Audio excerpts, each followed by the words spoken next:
It's October 3rd. Happy Mean Girls Day. So, before we get into the video, I just want to put out the obvious disclaimer that these are just my opinions, or they are other people's opinions that I've agreed with and am now stealing. But yeah, so I'm not trying to influence anyone with what I'm saying in this video, but yes, let's get into it. So, as I've probably stated in the title, Mean Girls is one of my favourite movies. Its quotability, its iconicness, it is amazing. That is so fetch. She doesn't even go here. Volva Yugal and Coco, Yugal and Coco. We could go on for days. But, yeah. It's an iconic movie. I absolutely love it. And if it weren't for the fact that Starstruck exists, and possibly Camp Rock 2 as well, it would be my favourite movie. But I have a lot of bones to pick with it. Me and Mean Girls, we have our disagreements, and yeah, I'm going to be getting into them. So, there's two main ones, I'd say. One is going to be the main focus of the video, so let's get into it. The film, in my opinion, demonizes hyperfemininity. So, if you have no clue what that means, in my opinion, the film makes out feminine qualities to be a symbol of evil. Maybe that's more specific to Mean Girls, but that's the general gist. So let's make an analysis. I've got notes here. I'm useless at remembering things. So what I've got to say. So start with a little obvious one. On Wednesdays we wear pink. The plastics wear pink, which has obviously been presented as a feminine colour for I don't even know how long. And yeah, so Regina George is the stereotypical girly girl.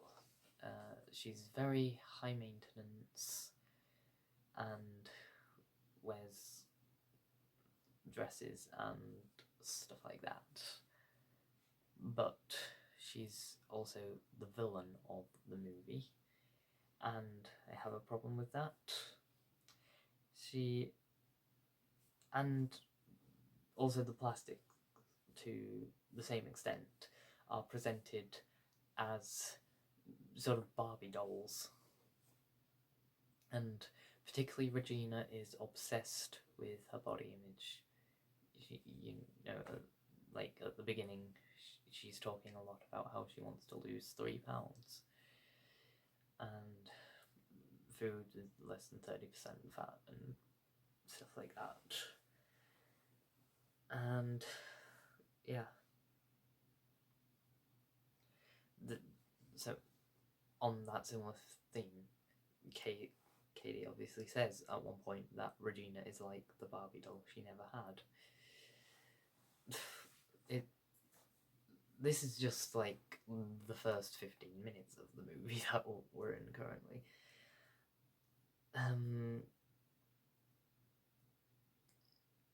So the term plastics itself, which is obviously given to the group of Regina, Gretchen, Karen, and eventually Katie, it suggests either one or two or both of these two things. I didn't phrase that well, did I? First being that they're like plastic. They're something shiny on the outside, but nothing on the inside. Or it relates relates to plastic surgery, and Gretchen obviously tells Katie at one point that Regina had a nose job. And yeah.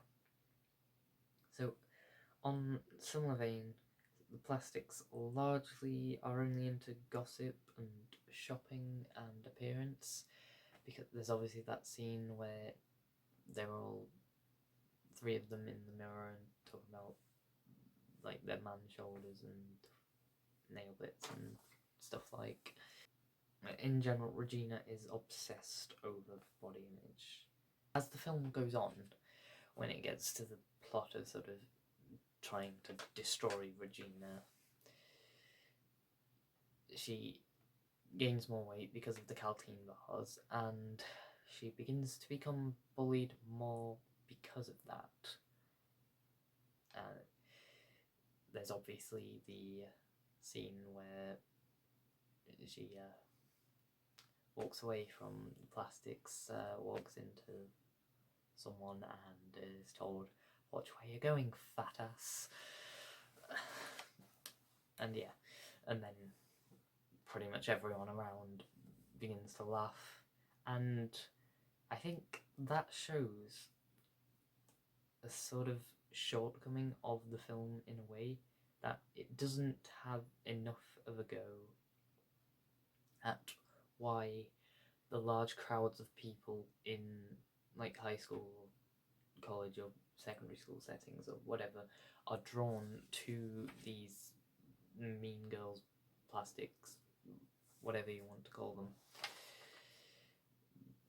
because yes, that is what the large sum of people get invested into, the popularity or whatnot, but the film doesn't really stab at it where I think it should, because sure, you get Katie's sort of monologue at the end in the Mathlete Championship, but I think the film could have gone a lot further than it did. Now, if I just briefly shift my focus slightly away from the plastics,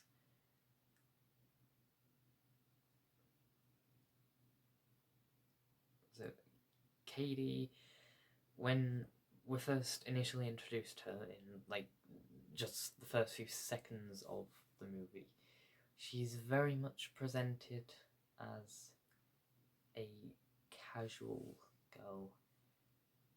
She's very modest in her femininity, and heck, maybe she doesn't even have any at all as a character, is what the movie may as well be suggesting, because she isn't trying to be a queen at that point,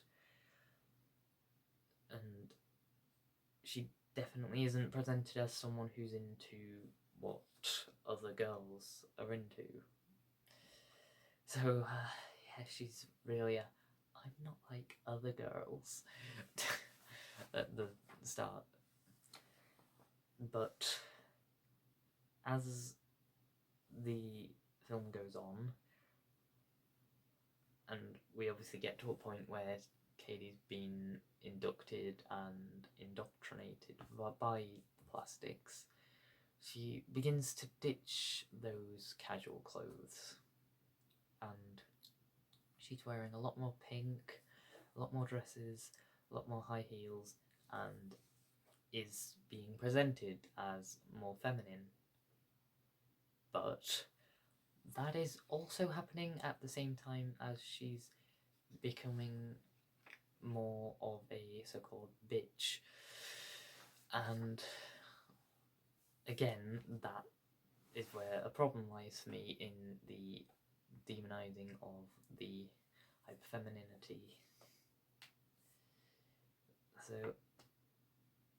yeah, she's obviously becoming a mean girl herself, is what the movie is saying.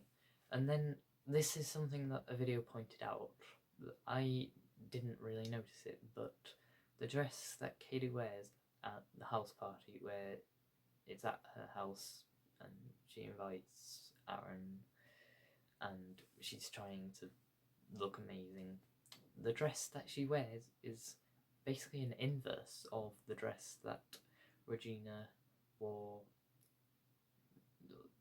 that Regina tried on, at the clothes shop, and the one where she was told she was too big to fit into it. And I don't know how, it's the spring fling dress, is Regina's, and I've just sort of summarised it in one point here, so I'll read.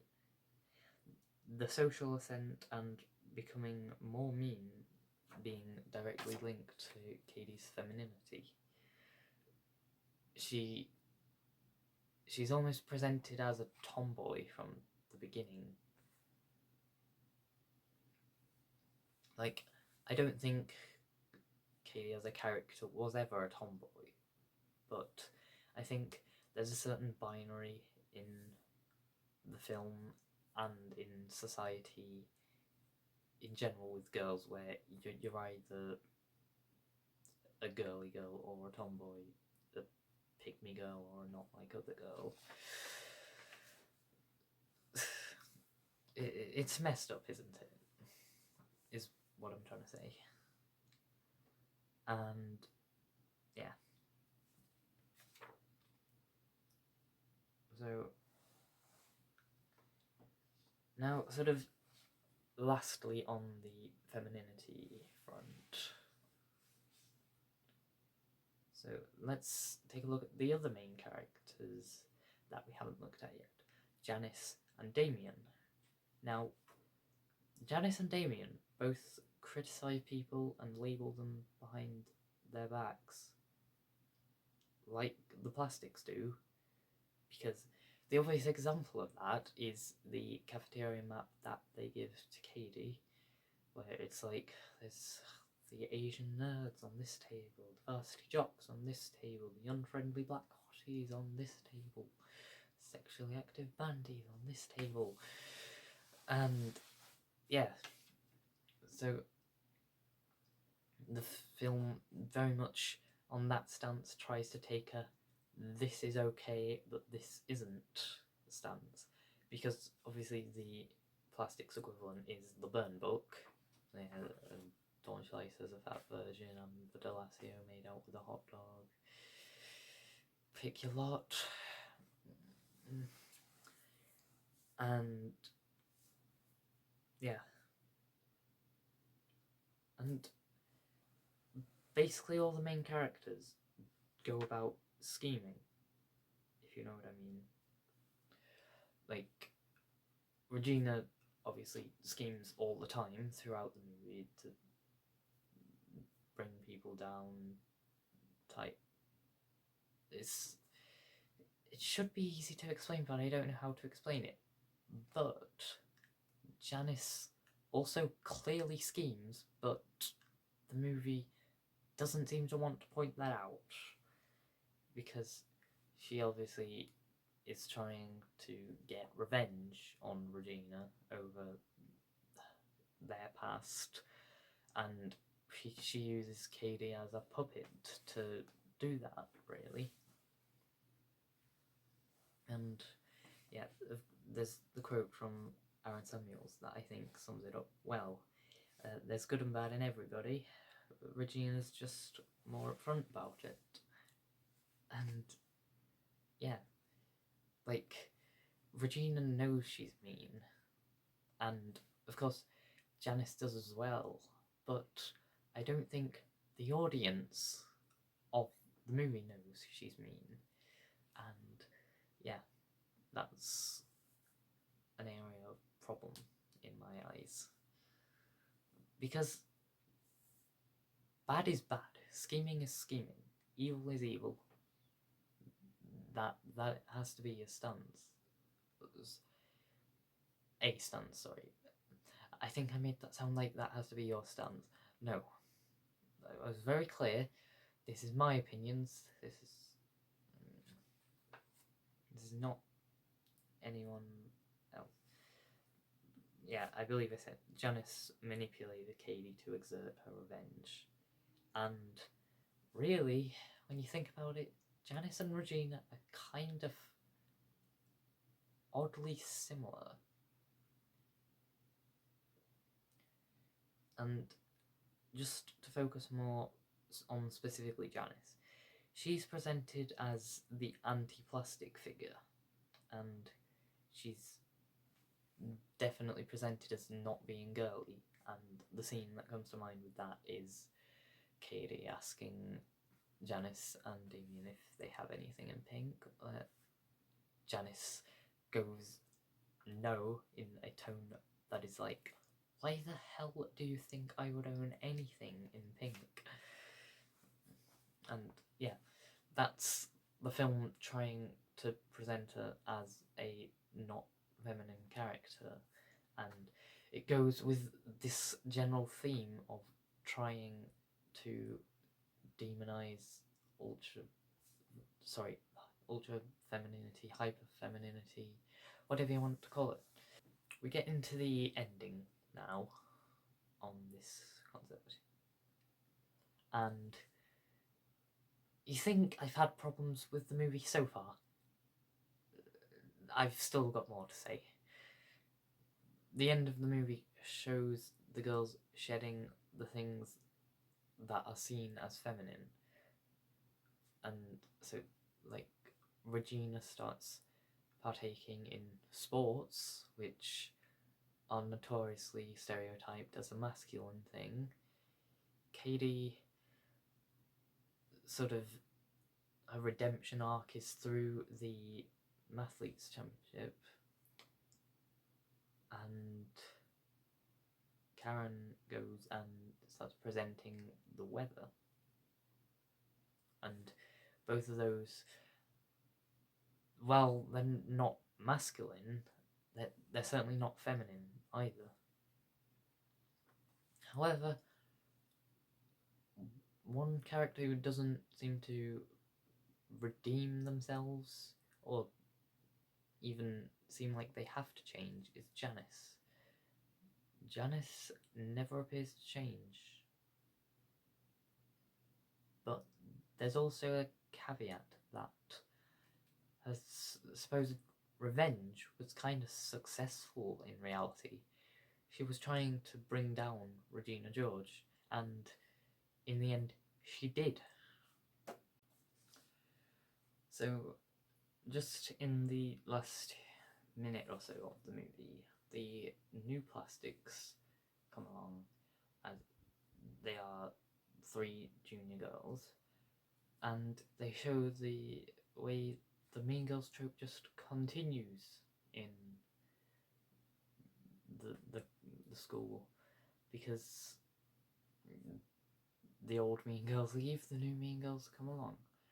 But these girls are still basically just presented like Barbie dolls. It's still the same old demonization of hyperfemininity. And so yeah, that's the last of the actual film. But I just want to say that, in my opinion, I believe demonizing hyperfemininity is just rebranded misogyny, but disguised as feminism. Make of that what you will. Disagree if you wish. We can agree to disagree if you want. And there's also the links there, obviously, to the Pick Me Girls, the I'm not like other girls types, etc. So, that took a lot longer than I hoped it would, but we are finished with the hyperfemininity aspect of Mean Girls.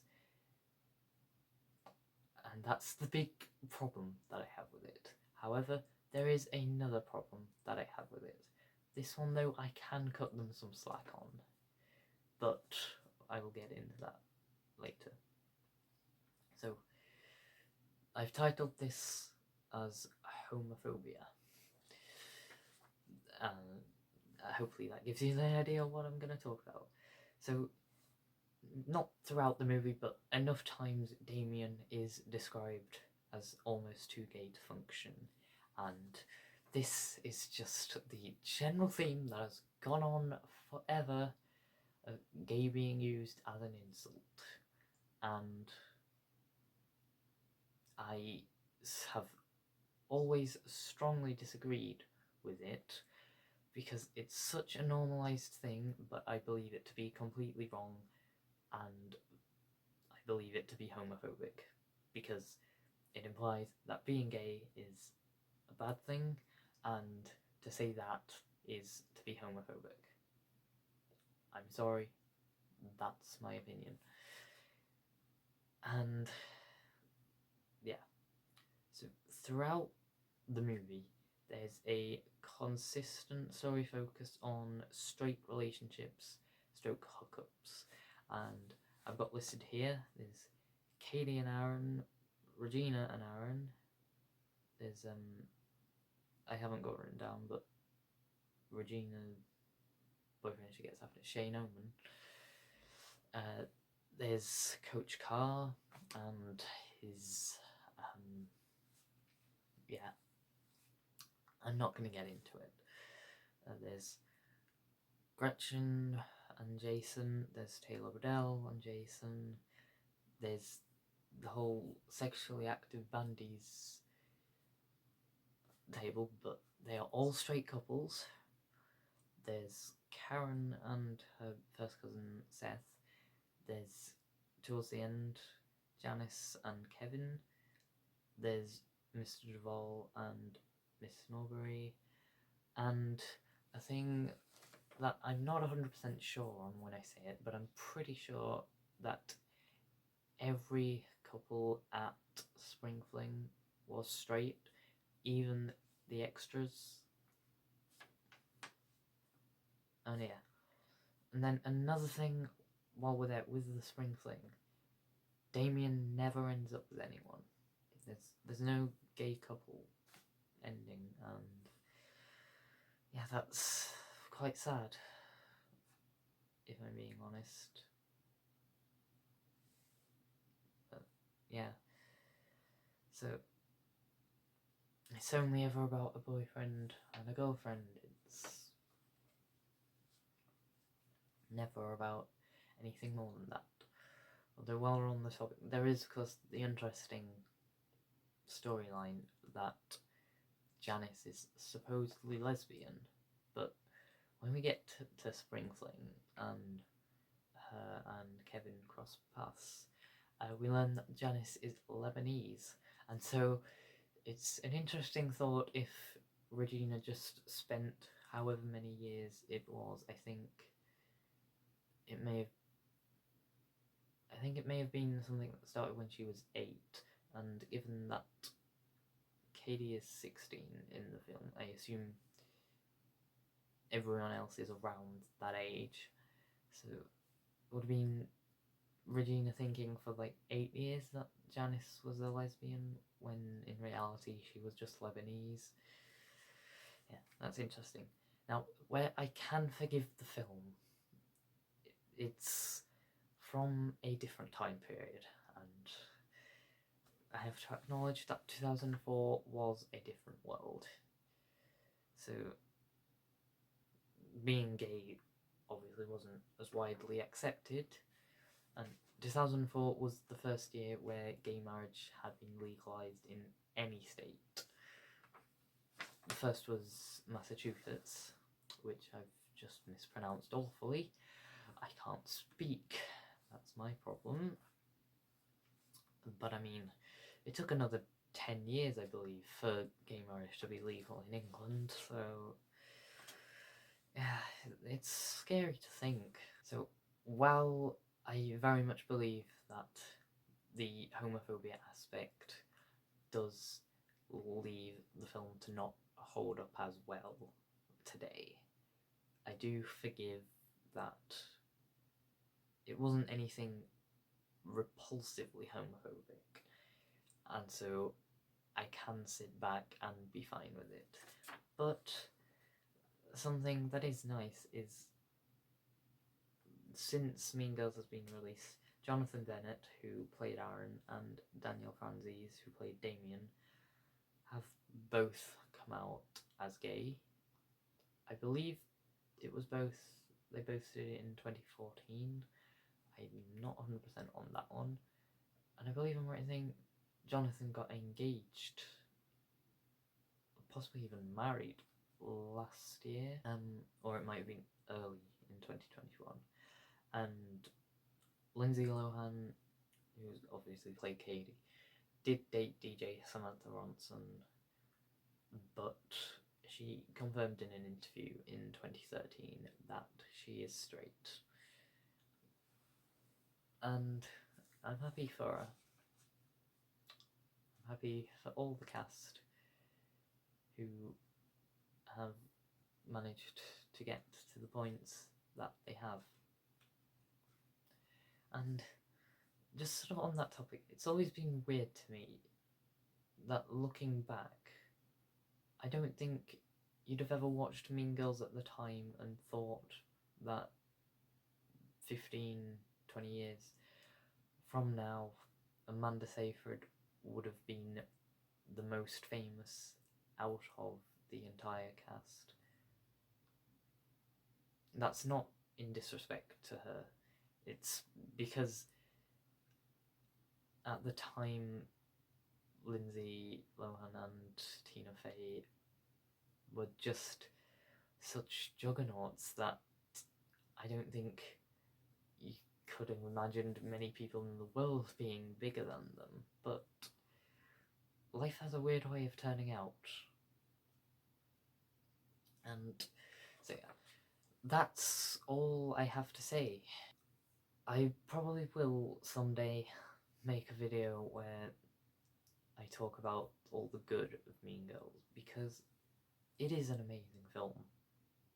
But I just wanted to talk about the things that I don't like about it. And there are areas that I haven't gone into that are coming to mind, but this video is long enough as it is. So thank you for watching. I hope to see you around another time. Until then, goodbye.